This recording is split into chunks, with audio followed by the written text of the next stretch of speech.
2024 সুষ্ঠুভাবে উদযাপন উপলক্ষে শাহবাগ উপজেলা পূজা মণ্ডপ সমূহের নিরাপত্তা, আইন শৃঙ্খলা ও প্রাসঙ্গিক বিষয়ে আজকে এই মত বিনিময় সভায় সম্মানিত সভাপতি, শাহবাগ উপজেলা নির্বাহী কর্মকর্তা সুযোগ্য মোহাম্মদ আবু বকর সরকার, উপস্থিত আছেন প্রশাসনের বিভিন্ন পর্যায়ে কর্মকর্তা,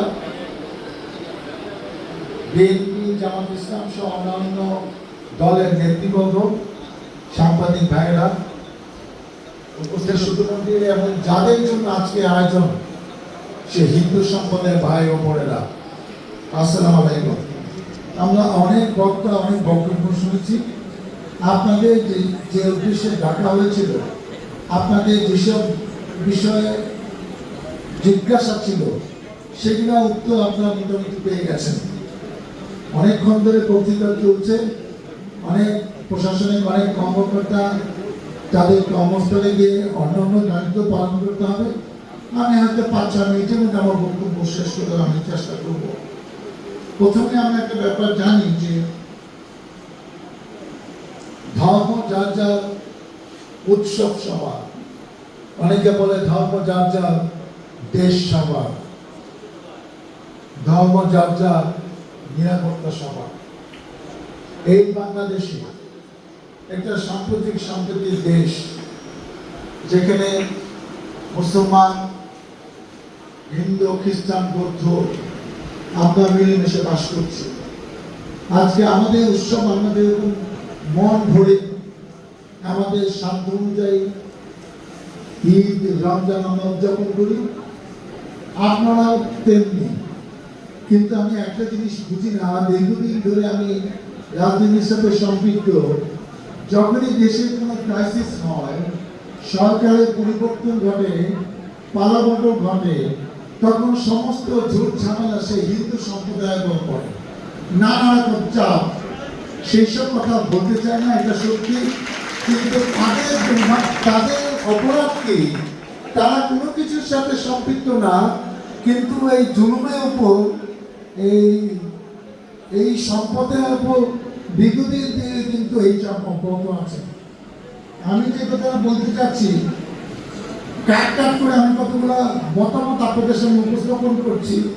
যেমন একটা কথা বলা হয়েছে, যে সকল মন্দিরে গ্যাদারিং বেশি হয়, যে সকল মন্দিরের আশেপাশে একটা মোড় আছে, অনেক দোকানপাট আছে, সেই সব জায়গায় আশেপাশে বড় রাস্তা আছে।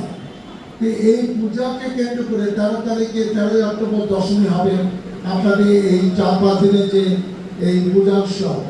এখানে আমরা এটা কিন্তু দুর্গা পূজা উৎসব বলা হয় কারণ এখানে যত মানুষ সম্পৃক্ত থাকে হিন্দু সম্প্রদায়ে, তার থেকে অনেক মুসলমান ভাই বোনরা কিন্তু বেশি সম্পৃক্ত থাকে। এটা দেখতে যায়, এটার সাথে দায়িত্ব পালন করে, নিরাপত্তার দায়িত্ব আপনাদের পাশে থেকে তারা কিন্তু আপনাদের সহযোগিতা করে। অতএব আমরাও চাই, এবছর ইতিমধ্যে তালিকা হয়েছে 191টি পূজা মণ্ডপ সাভারে লিস্ট আছে, আরও 2-1টি ইতিমধ্যে ইউনো মহোদয়ের কাছে এসেছে এবং তারা কিন্তু ঘোষণা করেছেন, এবং ইউনো সাহেব বলবেন প্রত্যেক পূজা মণ্ডপে 500 কেজি করে চাল দেওয়া হবে। হয়তো এটা 20-22 কি আরো বেশি টাকা আপনারা পাবেন।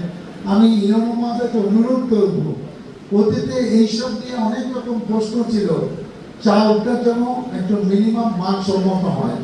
আপনি একটা কিছু দিয়ে দেবেন, 500 টন ঠিক থাকলেও কিন্তু চাউলের মানটা যেটা তারা আশা করেছিল সেরকম হয় না। সরকার যেটা দেবে সেটাই দিতে হবে, কিন্তু সেটা যেন ন্যূনতম মানসম্মত হয়, সেটা ব্যাপারে আপনার খেয়াল রাখবেন। আর একটা হলো যে যত কথাই বলুন, আমরা কিন্তু যারা রাজনীতির সাথে সম্পৃক্ত, আমরা কিন্তু সপ্তমীতে হয়তো যাওয়া হয় না, অষ্টমী, নবমী, দশমীতে কিন্তু আমরা কম বেশি প্রত্যেক এলাকায় কিন্তু আগের থেকে নির্ধারিত সময় দিয়ে আমরা কিন্তু সেটা আমাদের দলীয় নেতৃবৃন্দকে নিয়ে কিন্তু আমরা সেটা ভিজিট করবো। এবং ইতিমধ্যে আপনারা শুনে খুশি হবেন, আমি কিন্তু কয়েকটি মত বিনিময় সভা করে ফেলেছি। একটি করেছি রসগমপুরে, যেখানে দেউ সাঁপাড়া সহ আসলে ইউনিয়নের হিন্দু সম্প্রদায়ের ভাই বোনরা ছিল। একটি করেছি পাথারিয়া গণপিত্তবিদ মাঠে চাকুর গ্রামে, সেখানে হিন্দু সম্প্রদায় 21টা পূজা মণ্ডপ হবে, সেখানে তারাও ছিলেন। আমি এই গত শুক্রবার করেছি কুমিল্লাতে, সেখানে যদিও বৈষম্যমূলক ছাত্র আন্দোলনে একটা মিলাদ ছিল, যারা আহত নিহত হয়েছিলেন, কিন্তু অনেক হিন্দু শিল্পদের ভাই বোনকে দেখে এই পূজা উৎসব নিয়ে কিছু কথা বলেছি। আগামী 4 তারিখে নরসিংপুরে আমরা হিন্দু সম্প্রদায়কে নেওয়ার অনুষ্ঠান করবো। ইনশাল্লাহ আমাদের জেলার নেতৃবৃন্দরা সেখানে উপস্থিত থাকবে। এই কথাগুলো এই কারণে বলছি, আমরা কিন্তু আপনাদেরকে যে সাহস দেওয়া দরকার, আপনাদের পাশে আমরা আছি এটা বলা দরকার, সেই কথাটা কিন্তু আমাদের দল থেকে আমরা বলে দিয়েছি। আপনারা উৎকণ্ঠিত হওয়ার কোনো কারণ নাই। আপনারা নির্ভয়ে এবার পূজা মণ্ডপ করবেন এবং পূজা উৎসব করবেন। আমরা সেখানে থাকবো, আমাদের দলীয় নেতৃবৃন্দ সেখানে পাহারা দিবে। আমরা একটা সমন্বয় টিম করে দেব এবং ইউনো মহোদয় বলেছেন যে পুলিশ আনসার মিলে প্রত্যেকটি হয়তো এক একটি মণ্ডপে থাকতে পারবে না, প্রত্যেক ইউনিয়নে একটি করে টিম থাকবে। বিদ্যুতের ব্যাপারেও প্রশাসনিকভাবে বলা হয়েছে যে লোডশেডিং যদি হয় হোক, দিনের বেলা হবে, রাতের বেলা যেন না হয়। এবং সিসি ক্যামেরা যাদের সাধ্য আছে সামর্থ্য আছে তারা সিসি ক্যামেরা রাখেন, যাদের সাধ্য আছে সামর্থ্য আছে তারা জেনারেটর রাখেন। কারণ সব জায়গায় যদি লাইট থাকে তাহলে কিন্তু কেউ কোনো অকারেন্স করতেও সাহস পাবে না, এটাই কিন্তু বাস্তবতা। এবং আরেকটা কথা তারা বলেছেন যে একটি কন্ট্রোল রুম থাকবে এবং ইউনো মহলে আমাকে আশ্বস্ত করেছেন যে যেদিন উনি চাউল দেবেন সেদিন কিন্তু তালিকাটা দিয়ে দেবেন যে কারা কারা কোন জায়গায় কীভাবে থাকবে, অফিসারদের তালিকা, র্যাবের পক্ষ থেকে, সেনাবাহিনীর পক্ষ থেকে, পুলিশের পক্ষ থেকে কোন কর্মকর্তা কোথায় থাকবেন সেই তালিকাও উনি দিয়ে দেবেন।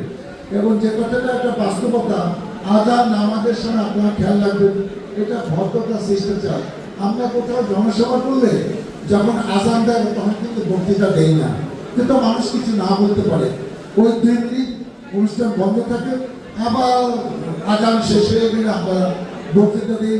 কখনো নামাজের জন্য 5 মিনিট বিরতি দিই, এটা আমরা মুসলমানরাই করি, তাহলে আপনারা করবেন না কেন? আপনারা এটা করুন। আর একটি কথা ইউনো মহোদয় বলেছে যে সরকার নির্ধারণ করে দিয়েছে যে সন্ধ্যা 7টার মধ্যে চেষ্টা করবে। আপনারা একটা কথা বলে দিলে চলবে না, নববর্ষে আইন শৃঙ্খলা রক্ষার জন্য অনেক কিছু বলে যে আপনি বাইরে জাতের অনুষ্ঠান করবেন না, ঘরের ভিতরে করেন, এক এলাকার থেকে আলাদা এলাকা হুন্ডা বহন নিয়ে আপনি যেতে পারবেন না, এক এলাকার থেকে আপনি থাকেন ধানমন্ডি এলাকায়, আপনি বন্ধু বান্ধব 4-5টা গাড়ি নিয়ে উত্তরা ঘুরতে যাবেন, এইটা নববর্ষের দাবি হবে না। এই কথাগুলো সরকার এই কারণে করে কারণ যাতে আইন শৃঙ্খলার কোনো অবনতি না হয়।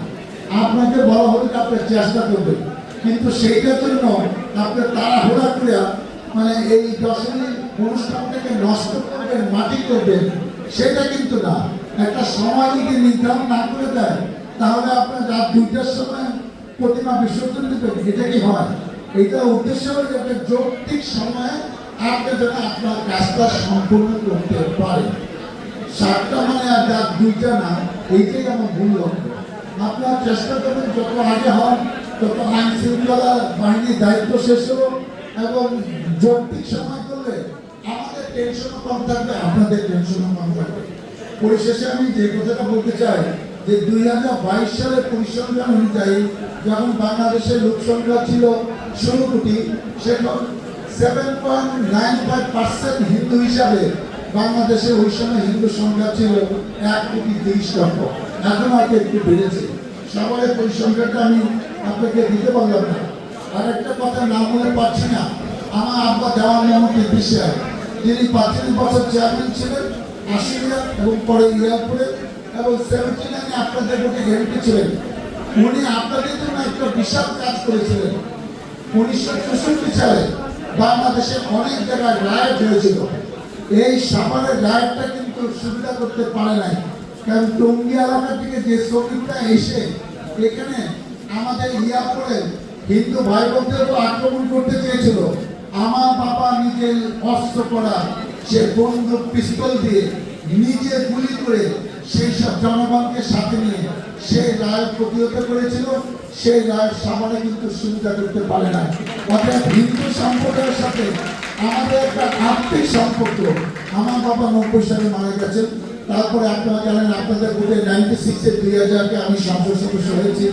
আপনাদের পাশে যখন ডেকেছেন তখন আমি ছিলাম, এখনো আমি দায়িত্বে নাই, কিন্তু একজন নেতা হিসেবে এখনো আছি। এবং পূজা মণ্ডপে দেখবেন ইনশাল্লাহ এক একটা ইউনিয়ন ভাগ ভাগ করে আমি 3-4 জনের ম্যাক্সিমাম পূজা মণ্ডপে যাওয়ার চেষ্টা করব, এটা আমি আপনাদের কথা দিলাম। আমরা চাই যে আপনারা নির্ভয়ে আপনার সাহস নিয়ে এবং আপনাদের ইচ্ছা মতো এবার পূজা উৎসব পালন করেন। আমি সহ আমার দল আপনাদের পাশে থাকবে এবং আমি দায়িত্ব নিয়ে বলতে পারি অনেকে ভয় দেখাবে, হুমকি দেখাবে, কিন্তু এই সাহস কিছু পাবে না যে কোনো এলাকায় একটা বিশৃঙ্খলা হয়েছে আর আমরা ওইটা জানবো না কে বিশৃঙ্খলা করেছে, তাকে ছেড়ে দেওয়া হবে না। প্রশাসনের কাজ করবে। আর আমাদের যে শক্তি আছে প্রত্যেকটা এলাকায় মহল্লায়, সেইটা দিয়ে আমরা দলীয়ভাবে সেটা মোকাবেলা করবো। আমি দায়িত্বহীনভাবে আপনাদের সেই কথা দিলাম। পরিশেষে আপনারা যেন এবার আপনাদের এই উৎসব সুন্দর করে আপনাদের স্বাধীন মতো করতে পারে সেই প্রত্যাশা ব্যক্ত করে আমি যখন যে বক্তব্য জনগণের জন্য মানুষের জন্য দিচ্ছি সেটা আমার ফেসবুকে আমি বক্তৃতা দিয়ে দিই। আমার একটা ইউটিউব আছে ডাক্তার দেওয়ান মোহাম্মদ সালাউদ্দিন, আজকের বক্তৃতা ইউটিউবে আপনি পাবেন সন্ধ্যায়। অর্থাৎ আমি চাই আমি যে কথা বলছি সবাই এলাকার মানুষ জানো আমাদের নেতা জনগণের জন্য জনগণের কল্যাণে কি কি করতে চাচ্ছে এবং তার মুখ থেকে যদি শুনতে চান আপনারা ইউটিউবে দেখতে পারেন। সবাইকে ধন্যবাদ। আল্লাহ হাফেজ।